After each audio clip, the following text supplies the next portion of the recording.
Did the religion founded by Akhenaten have an influence on Judaism? So Akhenaten, what does the name Akhenaten mean? Well, as a kid, when I was about what? I don't know, 11, 12 years old, I read The History of Civilization by Will Durant. It's a set of 12 books, big, thick books. And I read the Egyptian part of the history. And that had a section, obviously, on Akhenaten.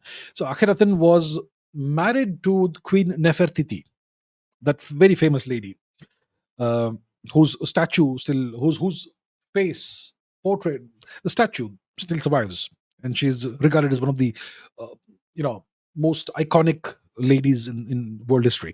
So she was the wife of Akhenaten. Akhenaten. Now, Akhenaten, the name, it means Aten is happy or Aten is pleased. Who is Aten?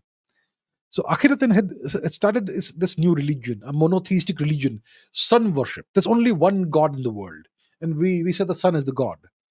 And Akhenaten means Aten is pleased or Aten is happy. My monotheistic God is pleased. So he tried to impose monotheism on Egypt. He tried to undo centuries of Egyptian tradition and culture by imposing monotheism in Egypt. And once he died, his son undid that and brought back Egyptian polytheism. And Akhenaten's images and statues are all defaced and disfigured today. So that was a damnatio memory or something, what they call, damnation of memory, the erasure of this person from history, attempts to erase him from history. So he introduced a monotheistic religion, which he invented and forced it down the throats of the Egyptian people. Did not work. But while he was alive, it was the official state religion. Now, Akhenaten is said to have lived around sometime in the 14th century BC. Shall we look it up quickly? Let's look it up quickly. When did he live? Let's go to Google and let's see Akhenaten. So let's quickly go to Wikipedia. Always remember, Wikipedia is not necessarily a source of correct information, but let's just look at this for saving time. 1353 to 1336 or 1351 to 1334 BC. So the 14th century BC, right? That's when this guy ruled.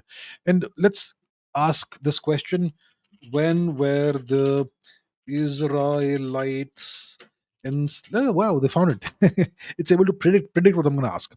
The Exodus. So some scholars place the enslavement around 1700 BC. Some say around 13th century BC. So it looks like it is somewhere around that time period. We don't even know if this enslavement actually even happened, but it is said to have happened, according to the book of the Exodus and whatnot. So if the Israelites were enslaved in Egypt at the time when Akhenaten was in power, then they would have been exposed to monotheism. The religion of the Israelites originally was polytheistic, but then Moses introduced, no, it was Abraham who introduced monotheism, right? Right. So if the Israelites were actually indeed enslaved for some time in Egypt, and if they were exposed to Akhenaten's monotheism, then it's possible that perhaps it may kind of have influenced their belief system, theology, and maybe it would have had an influence on Judaism, which eventually became a monotheistic religion. It's possible, but we don't have conclusive evidence of that, but it's an intriguing possibility. But we don't even know for sure if this enslavement, this incarceration of the Israelites actually happened in Egypt, because thus far we have found absolutely not a single shred of evidence of the existence of Jewish people, Israelite people in Egypt during the pharaonic ages.